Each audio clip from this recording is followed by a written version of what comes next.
Happy Friday, everybody. Wild Man Willie here with the 2022 Bronco Sport, and we're going to do brake pads, brake rotors, and more. As you can see, my brake pads, they're ripe, they're thin. Yep, we're not quite a credit card yet, but you know, we're on borrowed time. Rotors have a nice groove, nice sharp edge, no problem.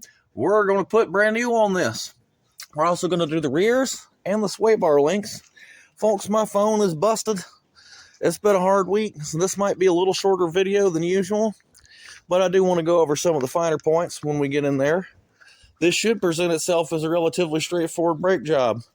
Unlike most of what I work on, this is not just completely ruined and busted. This is low mileage, nice clean car. So this should go pretty nice. I got some centric rotors, even though I ordered Durago. We'll talk about that in a minute. And I got my Bendix Priority 1 ceramic pads, which are always a crowd pleaser. I'm going to dive in, run the wire wheel for just a minute to knock some of this dust off. Not too darn long. We're going to rinse it down and get it slapped on there. Should be a straightforward affair. I hope.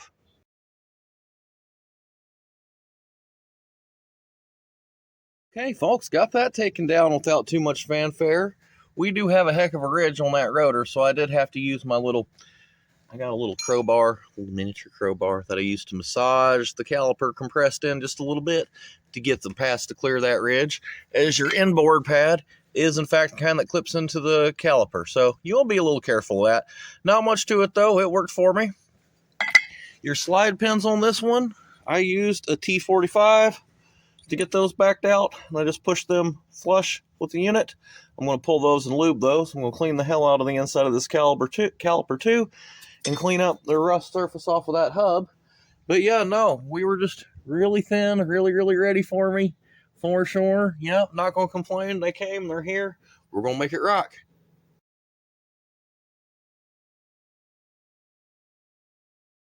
Okay, well that looks a whole lot better, don't it?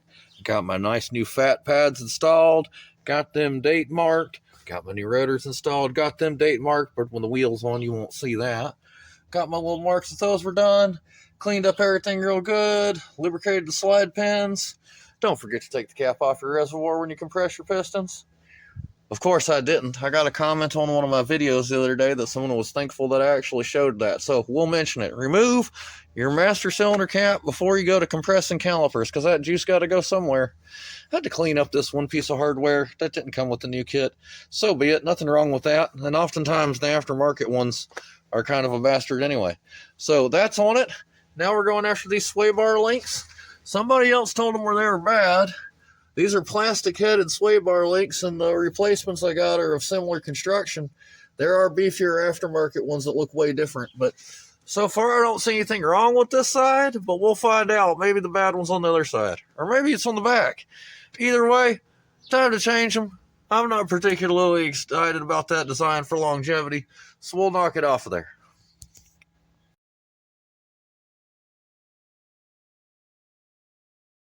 Okay, well, between the raindrops, I was able to get the sway bar links done on both sides. On this one, this is always true, but on this one it's pretty critical. You're going to want to jack both sides of the car to relieve the tension off of that so you can get it in and out.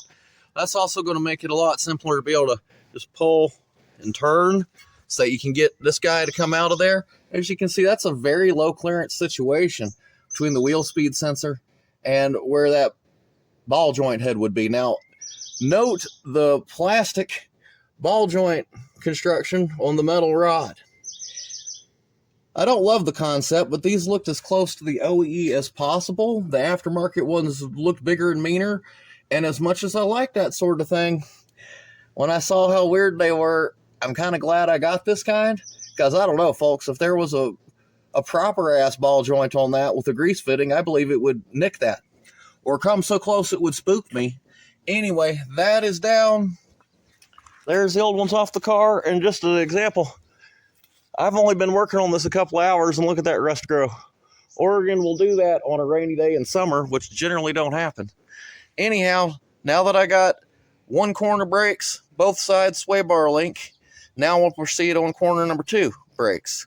And we'll turn the vehicle around, and we'll do the rear section.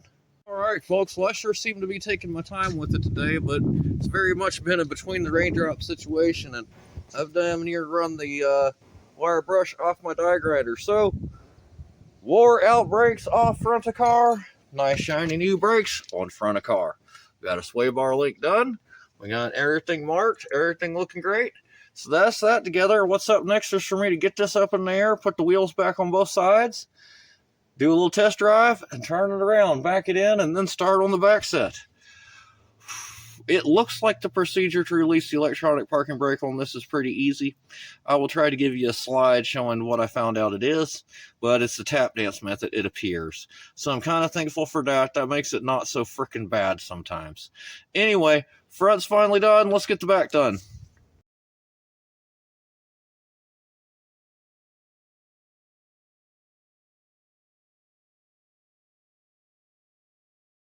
All right, folks, front service was a total success. Now we're on to the rear. My first step on this one was to put the vehicle into parking brake service mode, which is simple and can be done from inside the cab of the vehicle. Post-production magic, it's going to be on a little slide before we get to this point. But do that first. Now that we got it up in there, it looks like a pretty regular brake job. Second verse, same as the first. No real ridge this time, so it shouldn't be too hard to get the caliper past the rotor. Anyhow, on with the service. Let's get this all polished up.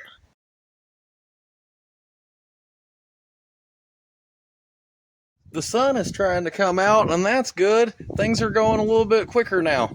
So I managed to get that off without much fanfare. Did have to give the old rotor a bonk to remove it, but these aren't in bad a shape. This is just time to do it, not that awful.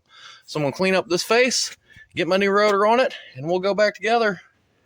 Don't let that fool you. That's just a straight compress it. That is not a wind back. The electronic is the wind back. Don't wind that back. Let's clean it up. Let's put it together.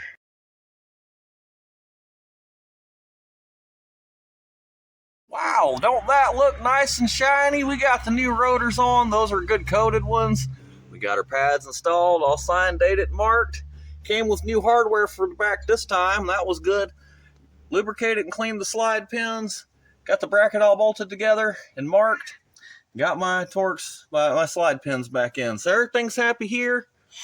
Just put this wheel back on this one, and then I got one more to go. Now, I was looking why the hell they had me doing sway bar links on this. I've inspected 3 that look okay the hell enough at this time. We'll keep moving. Maybe they just wanted to make more money. Hell, I mean, I don't mind putting the front set on at 100,000 miles, but that wasn't that broken.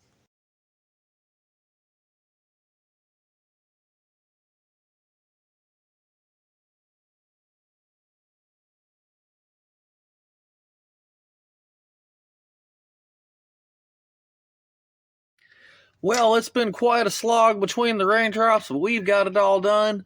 There's my brake pads and new rotors installed. Everything tight and marked. Looking pretty cleaned up nice. 1 out of the 4 rotors has a black hat instead of a gray hat. It'll just have to be okay. I ordered the Durago Electrophoretic, or that's what I sent through to the client. What showed up was Centric. I'm not ashamed to use Centric. I don't think it's quite as nice of a coating on it, but I'm not going to split hairs. It arrived, and I'm happy to use that. They have a good finish on them. But they use the same part number as the ones I prefer. That's how they ended up with me like this. Anyway, not a problem. It's the same value. Just 1 friggin' black rotor. But you know what? If I didn't point it out, I bet nobody ever noticed. All I can say is we got new Brady iron hung. I've got it pumped up. So now all there is for me to do is clean out the nasty shit from the inside of the wheel. And then take this guy out of parking brake service mode, which I will pop up a little infographic to explain that. Getting there, folks. The art of brakes.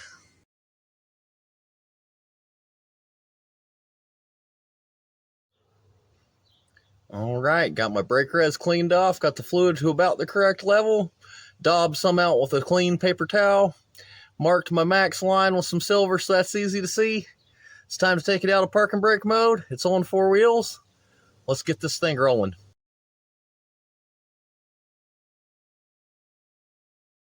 All right, that took just a second, but we got her out of maintenance mode and she's happy with me, so we're going to cycle it to prove it. Parking brake on. Parking brake off. All right, we should be ready to test drive the vehicle after I move my wheel chocks and put down the hood.